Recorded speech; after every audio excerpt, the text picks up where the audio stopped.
like pra gente. E aí a gente entra no caso do empresário Adalberto Amarílio Júnior, que completou 2 meses sem solução.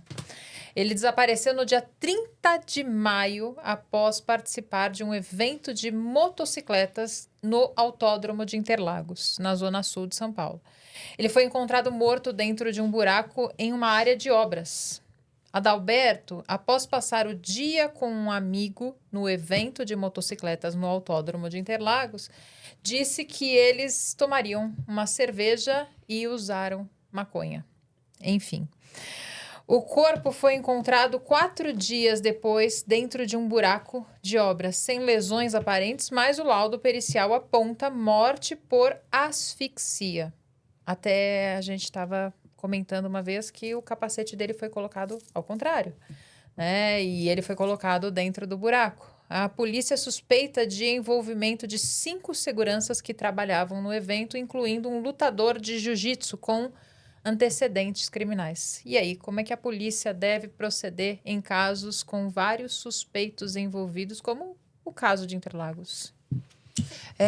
A polícia está, assim, super avançada em relação a essa identificação dos possíveis criminosos. Inclusive, o ano passado, em dezembro, com a mesma estratégia, modus operandi, houve ali a morte, a execução de um catador de latinhas que rompeu obstáculos e ali estão presos e realmente condenados os criminosos que faziam parte desse grupo de segurança no entorno do autódromo e que ali espancaram, torturaram até a morte o catador de latinhas que desobedeceu a ordem o ano passado, em dezembro, e pulou o obstáculo proibido e andou nesse local proibido. Já a polícia já cercou, já avançou demais, a Polícia Civil do Estado de São Paulo, em relação à identificação dos possíveis autores. Mas, quando a gente fala que a polícia ela deve buscar a verdade possível dos fatos, possível porque a verdade real somente quem presenciou o autor e a vítima, reconstrução desse caminho, tem que ser extremamente responsável.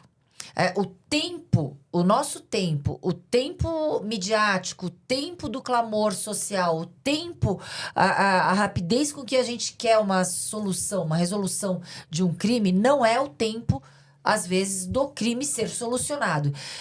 Sob pena de injustamente você apontar de forma Errado, acelerada alguém que não seja o autor real do crime. Então, mais vale, infelizmente, um criminoso solto do que um inocente encarcerado.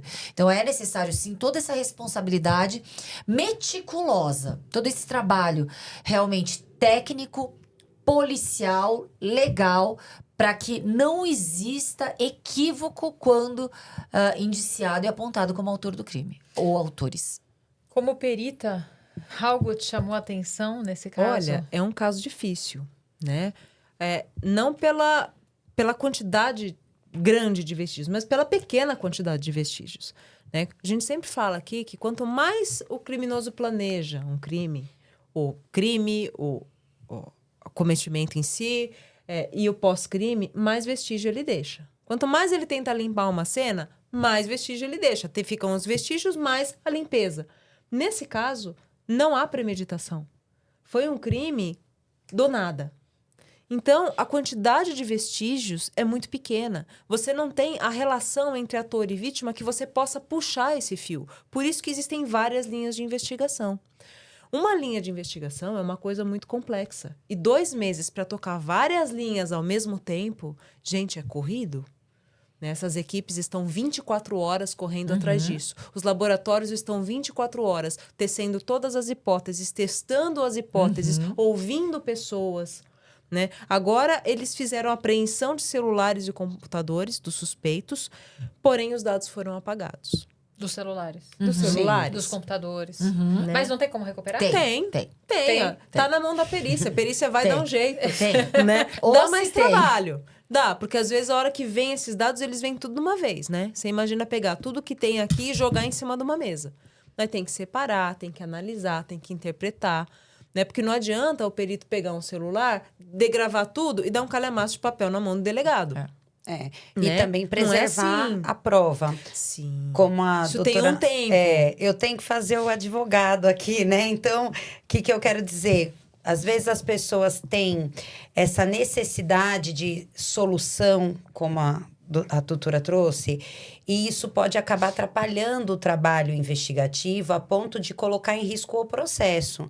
Então, provas digitais, por exemplo, elas precisam ser preservadas dentro de uma cadeia de custódia. Porque não adianta pegar a pessoa, abrir o celular e, achamos você é o culpado.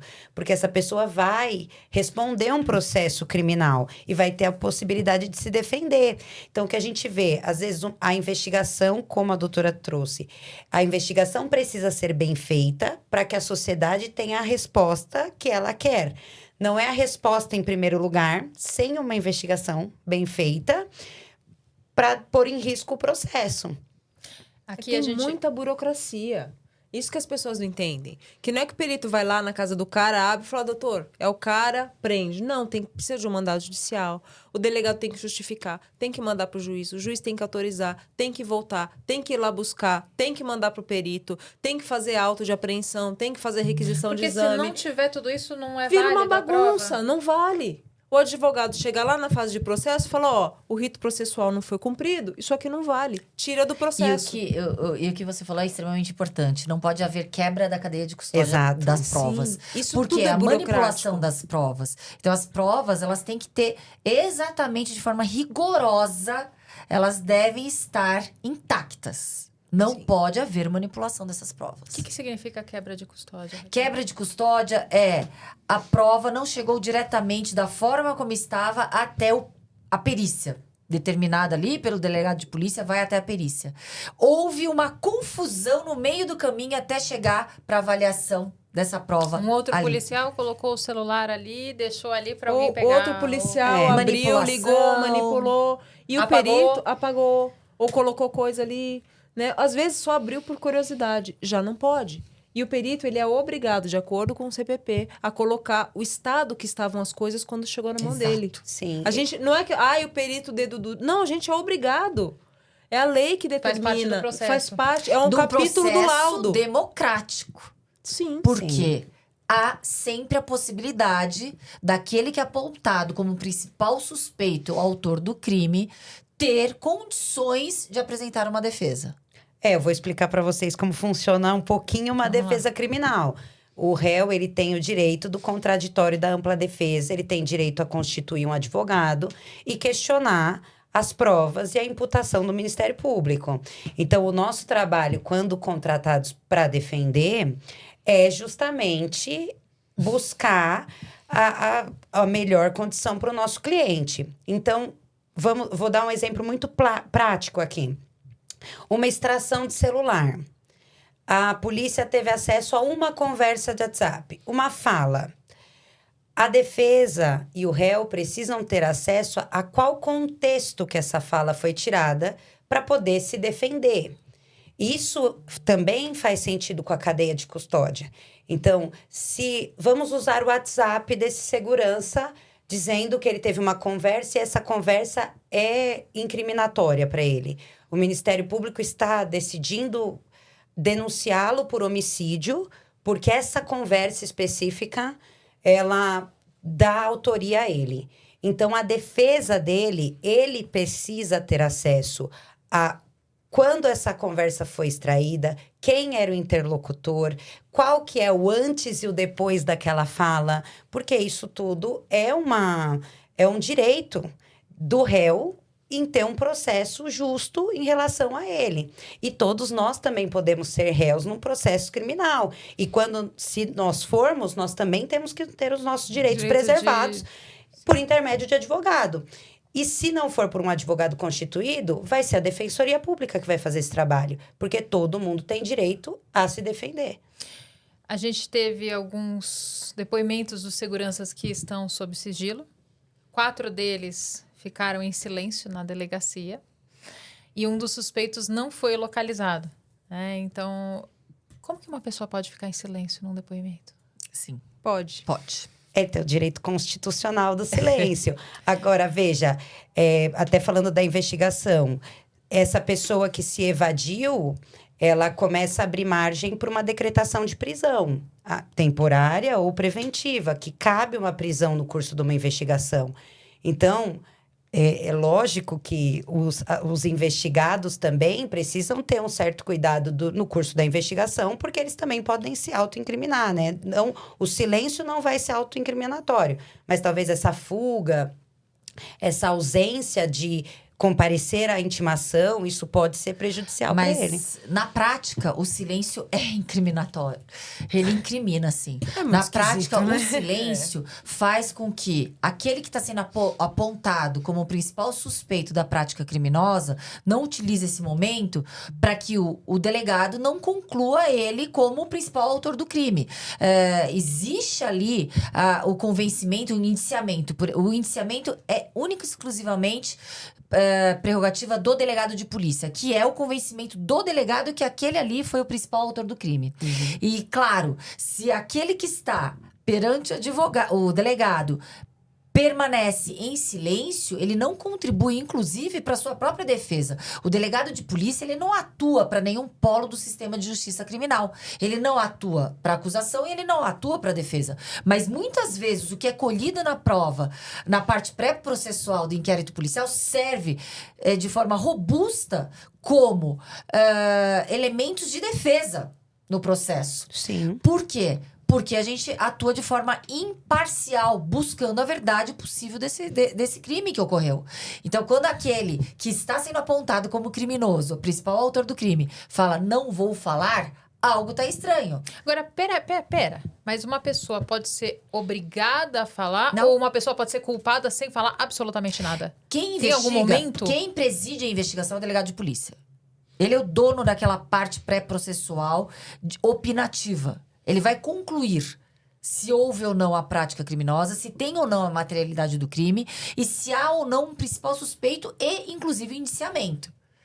Nessas investigações, que, claro, serve muito com a parte técnica, pericial, que também corroborada com a prova testemunhal, com as provas testemunhais, que é o depoimento tanto da vítima, das testemunhas e do próprio réu, no caso o investigado, ali o delegado vai se convencer ou não. Primeiro, se houve crime, se aquela situação foi um fato criminoso. Como se houve crime? Às vezes uma morte não é uma morte criminosa, às vezes não é um homicídio, às vezes foi uma morte acidental, às vezes foi um suicídio.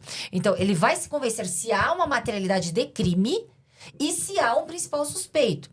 Se aquele que está sendo apontado automaticamente fala, não quero falar, algo está estranho, é óbvio. Apaga os dados do óbvio. celular e não quer falar. O que... É estranho, né? E aí não eu pode vou ser falar- usado como prova, mas... E nós como delegados de polícia, é muito mais fácil que a gente prenda alguém, principalmente em flagrante, do que não prender.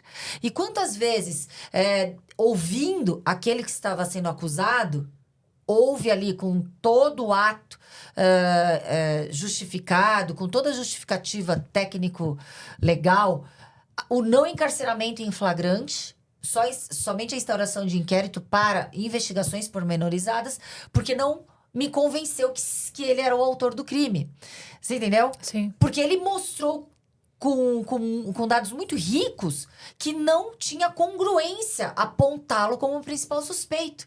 Ali ele teve Porque o delegado de polícia é o primeiro garantidor da legalidade da justiça. O delegado de polícia, todo mundo fala, não vai me prender, hein? Não é essa a principal função do delegado. A principal função do delegado é investigar, não é prender. Então, se ele não faz jus, não exerce esse direito de estar numa autoridade isenta, imparcial, de mostrar que está de forma equivocada sendo apontado como principal suspeito, claro que algo está estranho. E constitucionalmente o silêncio não pode condenar ninguém. Vai lá. Então, passou o processo todo em silêncio. Alguma prova da autoria precisa ter. Não é o fato dele estar em silêncio que o juiz vai achar estranho e vai condenar por conta disso. Então, o silêncio, constitucionalmente falando, ele não pode ser usado em desfavor da pessoa, do réu. Mas o que a doutora está trazendo é que no curso da investigação também é oportunizado, muitas vezes, por um bom delegado de polícia, que a defesa se manifeste. Até, às vezes, por um arquivamento dessa investigação em relação àquela pessoa ou um não indiciamento. Então, como a doutora está trazendo, se eventualmente um investigado Ele tem provas claras de que ele não está... Aquele dia eu não fui trabalhar no autódromo porque eu estava de licença médica. Ah, ele já falou alguma Estou coisa. investigado. Então, ele tem como corroborar, ele está colaborando. Agora, se eventualmente ele ficou em silêncio, nesse momento o delegado de polícia pode indiciar porque ele achou estranho. Porque ele está achando indícios mínimos de autoria. Não, tem que ser indício suficiente. Suficiente de autoria. Provas de materialidade e indício suficiente de autoria. E o Ministério Público também vai denunciá-lo. Agora, numa condenação criminal, o juiz não vai poder condenar dizendo é estranho ele ficar em silêncio. O juiz vai precisar de provas reais dessa autoria para poder condenar. Porque, diante da fragilidade de prova, o juiz deve absolver. E o porquê aquele que é inocente dispensaria provar, dar materialidade consubstanciada no inquérito policial da sua inocência? O corpo foi encontrado com as mãos para cima, com o capacete virado e rastros de terra no rosto, o que acaba levantando a hipótese que ele foi colocado no buraco, até porque não tinham pegadas, né, naquela área de cobra, de obra. E o crime é considerado de difícil elucidação, mas não impossível, certo? Não impossível. Tanto é que estamos chegando nesse desfecho. Né? Várias linhas de investigação já foram descartadas e o cerco está fechando. Eu não tenho dúvida que o DHPP, temos a doutora Ivaldo, o doutor Fernando, o doutor Rogério, que são extremamente competentes. Eu não tenho nenhuma dúvida sobre a competência deles. Eles vão fechar esse caso. Tá? Por pouco tempo aí a gente vai ter uma resposta contundente, robusta e um desfecho para esse crime que está aí atormentando, né, há tanto tempo. Exato. Agora, o laudo pericial aponta que Adalberto morreu por asfixia, possivelmente por esganadura ou compressão torácica. Sim. Escoriações no pescoço sugerem violência física, até porque era muito pequeno, né, o espaço que ele estava. Então, a compressão poderia até ser em decorrência do próprio espaço. Sim, do confinamento, né? Aquele espaço ali impede o movimento normal do tórax e aí vai caindo oxigenação, caindo pressão e assim vai causando a morte. Como dissemos, a polícia ainda aguarda laudos de exames em celulares, computadores e análise de resíduos, além das gravações de câmeras para reconstituir a dinâmica do crime.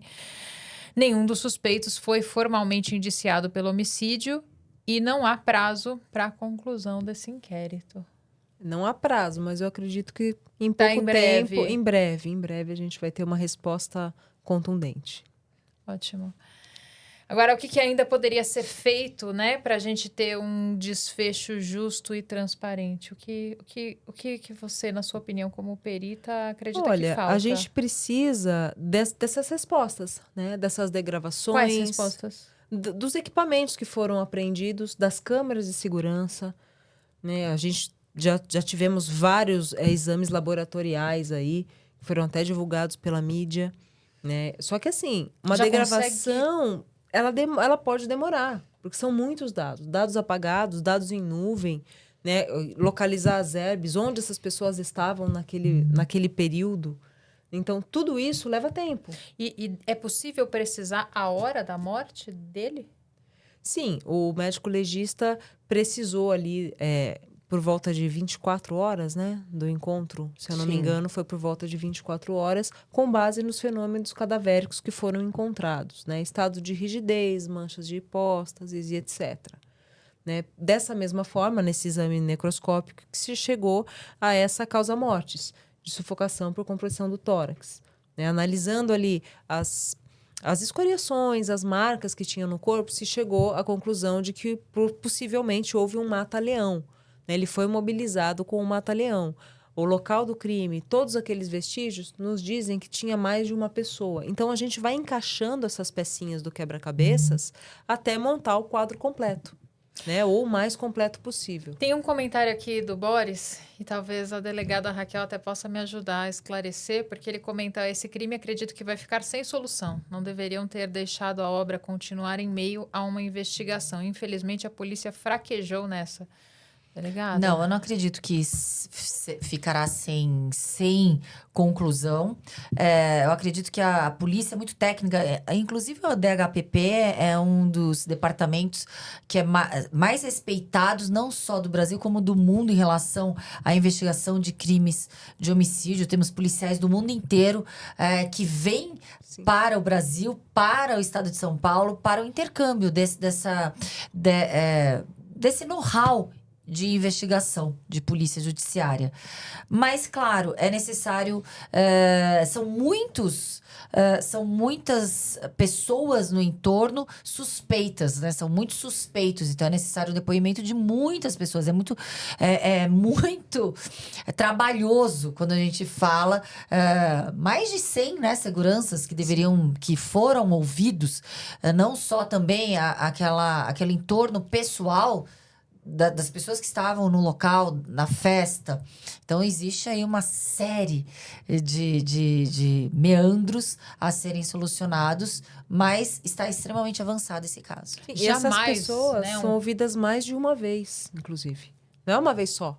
Às vezes chama, incongruência, chama de novo e chama de novo. Tudo isso faz parte da porque a técnica de verdade investigação. é verdade, vai continuar sempre sendo a verdade. Se a pessoa Sim. muda alguma coisa... E câmeras, né? Porque hoje em dia a gente tem câmera de segurança em muitos lugares e é um local público, como a doutora disse, uma festa, um autódromo. O que me causa desconforto é realmente as câmeras têm que mostrar algo. O sangue feminino no veículo que ainda não foi identificado, mas pode... Parece que acho que já foi, né, identificado o sangue feminino. Foi identificado Que não é da não é esposa. da Não é da esposa. esposa, né? Que não é da esposa. Então, a gente ainda pode ter alguma novidade aí nesse caso. É que tem outras situações ali que a polícia não está revelando. Sob sigilo, né? Mas situações pessoais em relação... Talvez até a polícia não esteja revelando para que não afugente outras pessoas que estão ali envolvidas na situação. Mas são situações realmente que mostram que não havia um casamento tão harmônico assim, digamos. Olha só. E a doutora, como falou muito sobre investigação, a polícia também faz uma investigação sigilosa, né, para que as pessoas não coloquem em risco, né? Muita gente acha que nós, como advogados, temos acesso a tudo na investigação e nem sempre é assim. A polícia tem que preservar algumas informações para que a investigação não seja colocada em risco realmente, né? Inclusive para ninguém fazer justiça com as próprias mãos, porque crimes assim Sim. faz com que as pessoas, né, vejam uma injustiça e aí... foi essa pessoa. Pronto. Procedimentos cautelares, né, doutora, de investigação, um pedido de prisão, por exemplo, não vai ser de conhecimento público, porque senão a pessoa vai fugir. Então, algumas Sim. coisas precisam ser preservadas para que a polícia chegue no Mas você no sabe autor. que tem delegado ou delegada de polícia que avisa na imprensa: vou representar por uma temporária. Ainda tem. Dá dianteira pro cara. Por mais absurdo que seja, Representar uma temporária é prender. não é tão incomum. Vou pedir uma prisão para o juiz. É isso que ela... Não é tão incomum essas pérolas, infelizmente. Por isso que eu penso que processos midiáticos, investigações midiáticas, elas sempre precisam de muita cautela de todos os operadores do direito ali envolvidos. Tanto o juiz, quanto o promotor, quanto o delegado de polícia e advogados, assistente de acusação ou defesa. Porque a mídia acaba forçando, né, a população quer uma resposta, e alguns procedimentos podem ser mal feitos, como a gente falou aqui nesse caso a caso, e pode pôr em risco. Então, as pessoas precisam ter calma, porque tá todo mundo trabalhando, e uma hora vai chegar um desfecho desse caso. Eu tô extremamente curiosa. Posto, vai chegar assim. E, claro, né, gente, a justiça é sempre a justiça, e a justiça será feita e crime nenhum vale a pena. Então, que fique claro, eu gostaria de dar uma boa noite para vocês e pedir o contato de vocês, por favor. É Alessandra _perícia criminal no Instagram. Ótimo. Bom, meu nome é Ana Carolina Badaró, eu sou advogada, criminalista, especialista em direito penal e processo penal. E no Instagram eu sou a sua criminalista. Delegada Raquel. Dá para me localizar como delegada Raquel no Instagram ou Raquel Galinatti com 2 L's. Olha, e a delegada faz umas postagens extremamente interessantes. Eu curto todas. Sou sua fã. Eu também sou fã sua. Um grande beijo a todos vocês e até amanhã com mais um Caso a Caso.